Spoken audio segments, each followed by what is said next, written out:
तो last part में future Goku और गोकू के बीच में घमासान युद्ध हुआ था एग्जिस्टेंशियल ट्री को लेकर के, जिसमें कि गोकू ने एक स्पिरिट बॉम्ब मारी थी फ्यूचर गोकू के ऊपर।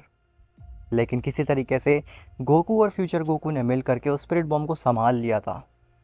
अब उसके आगे, लेकिन उससे पहले तुम वीडियो को लाइक करो, और अगर तुम्हें ऐसे ही स्टोरीज और मूवीज़ देखना पसंद है तो चैनल को भी सब्सक्राइब कर देना ताकि आगे आने वाले वीडियोस तुम्हें सबसे पहले मिल सकें। खैर, तो गोकू नॉर्मल हो चुका था। फ्यूचर गोकू गोकू के हाथ में देखता है तो उसे रिंग नहीं दिखती। फ्यूचर गोकू समझ जाता है कि सब कुछ ठीक हो गया है। फ्यूचर गोकू कहता है, हाँ मैंने कर दिखाया, मैंने कर दिखाया, मैंने लूप को तोड़ दिया। गोकू कहता है, लूप? कैसा लूप? तो फ्यूचर गोकू कहता है, हम एक लूप में फंसे हुए थे। जिसके बाद फ्यूचर गोकू सब कुछ एक्सप्लेन करता है। गोकू कहता है, ओ, तो इस रिंग की वजह से मैं अपने कॉन्शियसनेस में नहीं था, जिसकी वजह से मैं तुम्हें मार देता और ये लूप दोबारा से चलता। ये तो काफ़ी ज़्यादा अजीब सी बात है। आखिर अपोस्टल और बियॉन्डर ऐसा क्यों करना चाहेंगे? वो मुझे या फिर मेरे अदर वर्जन्स को ऐसे लूप्स में क्यों फंसाना चाहेंगे? फ्यूचर गोकू कहता है, अब क्योंकि हम इस लूप से आज़ाद हो चुके हैं तो हम इस डायमेंशन से बाहर भी निकल सकते हैं। क्या तुम्हें कोई तरीका पता है जिससे हम इस डायमेंशन से बाहर निकल सकें?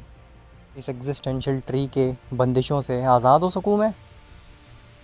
गोकू कहता है, मुझे नहीं पता, मुझे तो यहाँ पे अपोस्टल छोड़ करके गया था, मुझे बिल्कुल आइडिया नहीं है कि हमें यहाँ से बाहर कैसे निकलना है। खैर, वहीं दूसरी तरफ अपोस्टल और बियॉन्डर आपस में बात कर रहे होते हैं। अपोस्टल बियॉन्डर से कहता है, हाँ, तो हमने एक और टाइमलाइन के उस गोकू को लूप में फंसा दिया। अब आखिर किस गोकू की बारी है जो कि आपके रास्ते में आ सकता है? बियॉन्डर कहता है, मेरे ख्याल से ये आखिरी गोकू था जो कि मेरे काम में टांग अड़ा सकता था या फिर मुझे रिप्लेस कर सकता था। अब मुझे नहीं लगता है कि कोई भी प्रॉब्लम होने वाली है मुझे। अपोस्टल कहता है, वैसे आपने दिमाग काफ़ी अच्छा लगाया। ये बीइंग, ये मॉर्टल के अंदर इतना पोटेंशियल था, ये लिटरली आपको साफ़ कर सकता था और पूरे एग्जिस्टेंस का कंट्रोल अपने हाथों में ले सकता था। लेकिन आपने काफ़ी अच्छा दिमाग लगाया, जिससे ये बिना उस मॉर्टल से फाइट किए हुए आपने उसको रास्ते से ही साइड कर दिया। आप काफ़ी स्मार्ट हैं। और बियॉन्डर बियॉन्डर कहता है, ऐसे ही मेरा नाम बियॉन्डर नहीं पड़ा, मैं एग्जिस्टेंस के बियॉन्ड रहता हूँ, हर चीज़ों के बियॉन्ड, हर माइंड के बियॉन्ड। मैं सबसे स्मार्ट हूँ, मुझसे आगे कोई निकल ही नहीं सकता। अपोस्टल कहता है, वो सब तो ठीक है लॉर्ड बियॉन्डर, लेकिन क्या हो अगर वो गोकू लूप को ब्रेक करके बाहर आ जाए? अपोस्टल जैसे ये बात बोलता है वहाँ पे एकदम सन्नाटा छा जाता है। बियॉन्डर और अपोस्टल एक दूसरे की आंखों में देखने लगते हैं। बियॉन्डर कहता है, ये नहीं हो सकता, ऐसा पॉसिबल ही नहीं है। क्या तुम्हें ऐसा सच में लगता है कि ऐसा हो सकता है? अपोस्टल कहता है, वैसे तो इसके चांसेस काफ़ी ज़्यादा कम है, ऑलमोस्ट ना के बराबर हैं, लेकिन इसके चांसेस हैं तो सही। कुछ भी हो सकता है, लेकिन मेरा मानना है कि ये लूप ब्रेक नहीं होने वाला। बियॉन्डर हालांकि अपोस्टल की बात मान जाता है, लेकिन उसके दिमाग में कहीं ना कहीं शक रह जाता है कि गोकू उस लूप को ब्रेक कर सकता है। और वो एकदम सही था, गोकू ऑलरेडी उस लूप को ब्रेक कर चुका था। अब बस उसे फिगर आउट करना था कि कैसे वो बाहर आए और बियॉन्डर की छुट्टी कर दे। अपोस्टल कहता है, लेकिन लॉर्ड बियॉन्डर, मुझे एक बात नहीं समझ में आई। आपने पहले कहा था कि आपको इस डायमेंशन से आज़ाद होना है, आपको इस डायमेंशन के बियॉन्ड जाना है, लेकिन उस सब का गोकू से क्या लेना देना था? बियॉन्डर कहता है, अपोस्टल, अब क्योंकि सब कुछ सॉल्व हो चुका है तो मैं तुम्हें बताता हूँ। मैं किसी भी बंदिशों में नहीं बंधा हुआ हूँ, मैं इस डायमेंशन में कैद नहीं हूँ। मैं चाहूँ तो इस डायमेंशन से बाहर निकल सकता हूँ, पूरी एग्जिस्टेंस में घूम सकता हूँ और कुछ भी कर सकता हूँ। किसी भी मल्टीवर्स में जा सकता हूँ, किसी भी बीइंग का रूप ले सकता हूँ और कुछ भी कर सकता हूँ। अपोस्टल कहता है तो फिर आपने मुझसे झूठ क्यों कहा कि आप इस डायमेंशन में कैद हैं और इस डायमेंशन से बाहर निकलने के लिए आपको उस गोकू की ज़रूरत पड़ेगी, और ये सब जो कुछ भी किया मैंने तो इसीलिए किया था। बियॉन्डर कहता है हाँ, मुझे पता है मैंने तुमसे झूठ कहा, लेकिन इसके पीछे जो रीज़न था वो अब मैं तुम्हें बताता हूँ। एक्चुअली मैं बियॉन्डर हूँ, मुझे आने वाला फ्यूचर, पास्ट, सबका आभास पहले ही हो जाता है। खैर, तो एक दिन मैं मेडिटेट कर रहा था। मैं मेडिटेशन में इतना ज़्यादा लीन हो गया था कि मैं पूरा एग्जिस्टेंस घूम रहा था अपने ही माइंड में। तभी अचानक से मेरे माइंड में एक चीज़ क्लिक करती है। एक बीइंग जो कि मेरे सामने आता है, उसका फिगर एग्जैक्टली गोकू की तरह होता है, उस मॉडल की तरह। पहले तो मैं उस बीइंग को इग्नोर करता हूँ, लेकिन वो बीइंग धीरे धीरे मेरे करीब आने लगता है, मानो कि वो मेरे दिमाग में धीरे धीरे कंट्रोल पा रहा हो। फिर अचानक से वो बीइंग मेरे इतने करीब आ जाता है कि मैं घबरा जाता हूँ और मेरी मेडिटेशन टूट जाती है। मुझे समझ में आ गया था कि वो जो भी बीइंग था वो कोई आम बीइंग नहीं था, और अगर वो मेरे दिमाग में आया है इसका मतलब है कि कुछ अलग ही बात है। लेकिन फिर काफ़ी समय बाद मैं इस बात को भूल गया था। लेकिन जिस दिन वो सेयन मॉर्टल गोकू गलती से इस हायर डायमेंशन में आ गया था, मैं उसी वक्त समझ गया था कि ये वही बीइंग है जो कि मेरे दिमाग में आया था एक दिन। और मैं ये भी समझ गया था कि यही वो बीइंग है जिससे मुझे सतर्क रहने की ज़रूरत है। इसीलिए मैंने ये सारा खेल रचा। मैंने तुमसे ऐसे ऐसे काम करवाए, मैंने तुम्हें याकुमो बनवाया, तुमसे गोकू को लूप में फंसवाया। अपोस्टल कहता है ओह, तो ये रीज़न है, इसी वजह से आपने मुझे पास्ट में भेजा था और हर टाइमलाइन के गोकू को उस एग्जिस्टेंशियल डायमेंशन में भेजने का आदेश दिया था, ताकि मैं हर टाइमलाइन के गोकू और इसे सेयन को एक लूप में फंसा सकूं। आप काफ़ी ज़्यादा होशियार है लॉर्ड बियॉन्डर, इस चीज़ को मैं आज जान गया। आपकी दृष्टि काफ़ी ज़्यादा दूर तक जाती है। यहाँ पे किसी की भी दृष्टि दूर तक की नहीं है। जैसे ही ये आवाज़ सुनते हैं बियॉन्डर और अपोस्टल, वो कंफ्यूज होते हैं कि आखिर ये आवाज़ आई कहाँ से। तभी उनकी नज़र पड़ती है गोकू और फ्यूचर गोकू के ऊपर। अपोस्टल कहता है लॉर्ड बियॉन्डर, क्या मेरी आंखें सच में ख़राब हो गई हैं या फिर ये हकीकत है? बियॉन्डर कहता है ये हकीकत है, वो हमारे सामने है, इन्होंने लूप को ब्रीच कर दिया और अब ये वापस आ चुके हैं। मैंने बिल्कुल एक्सपेक्ट नहीं किया था कि ऐसा हो सकता है। गोकू और फ्यूचर गोकू बियॉन्डर की तरफ देखते हैं और वो काफ़ी ज़्यादा नाखुश लग रहे होते हैं। गोकू कहता है ये आपने बिल्कुल ठीक नहीं किया मेरे साथ में, आपने मेरे इमोशंस के साथ में खेला, ये बहुत गलत बात है और इसका बदला मैं लेकर के ही रहूँगा।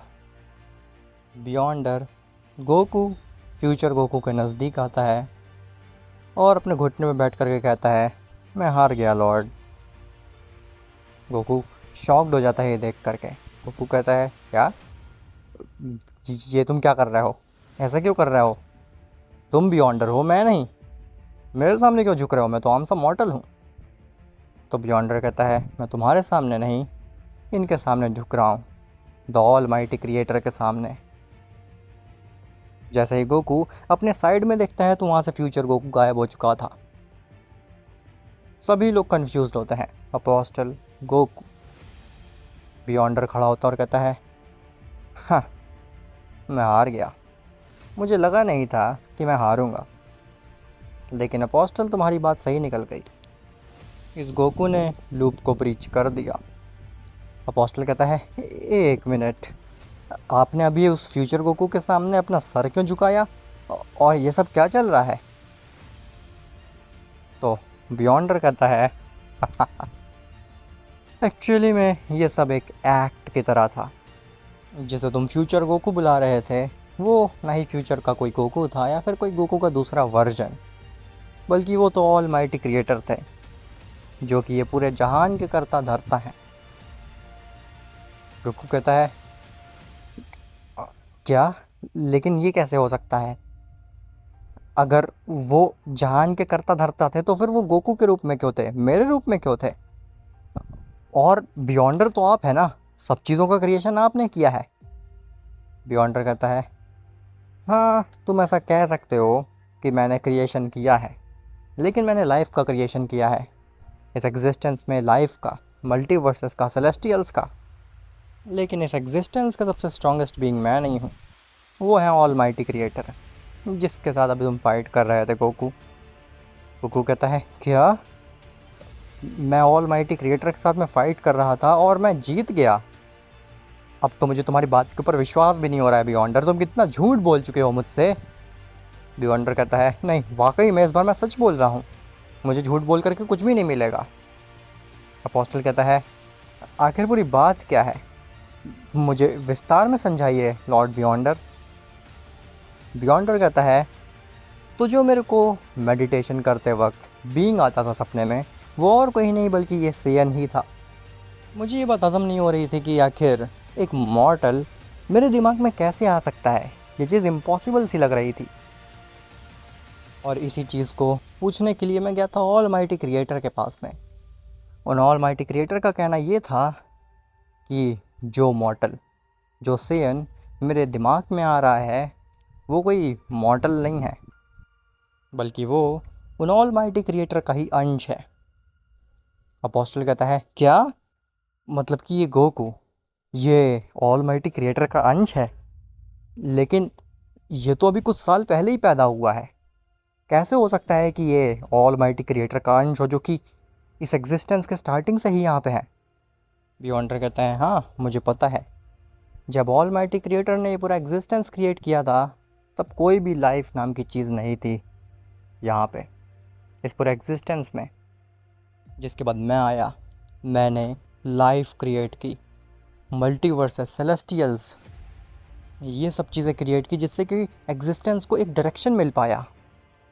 लेकिन ऑल माइटी क्रिएटर को ये लगा था कि उनका तो पूरे एग्जिस्टेंस में कुछ है ही नहीं, इसीलिए उन्होंने अपना एक एटम ऐसा ही अपने एग्जिस्टेंस में रैंडम जगह पे फेंक दिया, और वो एटम जा कर के पहुँचा इस गोकू के मल्टीवर्स में, इसके यूनिवर्स 7 पे, जहाँ पे वो एटम उड़ता उड़ता पहुँचा प्लैनेट वजीटा नाम के एक प्लैनेट पे, जहाँ पे वो एटम काफ़ी हज़ारों सालों तक म्यूटेट होता रहा और एंड में उसने फॉर्मेशन किया गोकू के एंसेस्टर्स का। और वो एंसेस्टर्स के ट्रेट्स आगे सर्कुलेट होते गए, और वही एंसेस्टर्स के ट्रेट अब गोकू के अंदर हैं, मतलब कि ऑल माइटी क्रिएटर का अंश गोकू के अंदर है।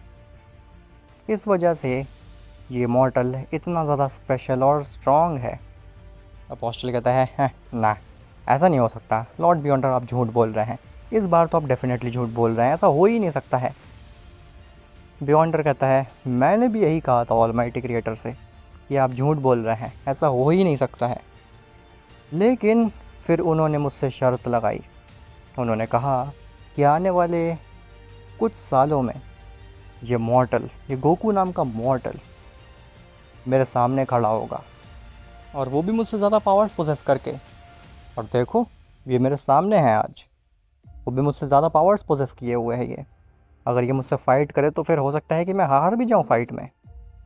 ये वाकई में ऑल माइटी क्रिएटर का ही अंश है, तो मानो या फिर मत मानो। अपोस्टल कहता है, तो ये बात है, और आप इतने समय से ये बात मुझसे छुपा रहे थे अपने अटेंडेंट से? बियॉन्डर कहता है, मेरी मजबूरी थी अपोस्टल, मैंने किसी को भी ये बात नहीं बताई, मुझे माफ़ कर देना। खैर गोकू, अब क्योंकि तुम्हें पता चल चुका है कि तुम ऑल माइटी क्रिएटर के अंश हो, और क्योंकि तुम्हारे अंदर मॉर्टल्स के इमोशंस हैं, तो फिर तुम्हें भूलना होगा इस बात को, और इसके लिए मैं तुम्हारे माइंड को इरेज करने वाला हूँ, जिसके बाद तुम सब कुछ भूल जाओगे ऑल माइटी क्रिएटर के बारे में, या फिर तुम कहाँ से आए हो। अब तुम्हारी सीधे आंखें खुलेंगी तुम्हारे प्लेनेट में। गोकू कहता है, रुक जाओ, मुझे कुछ पूछना था। लेकिन गोकू ने इतना बोला ही होता है, तभी उसकी आंखों के सामने रोशनी छा जाती है और जब उसकी आंख खुलती है तो वो अपने कैप्सूल कॉर्प में होता है। जिसके बाद गोकू को वाकई में कुछ भी याद नहीं होता है कि आखिर वो किससे फाइट करके आया। उसने एग्जिस्टेंशियल ट्री देखा, वो ऑलमाइटी क्रिकेटर का अंश है।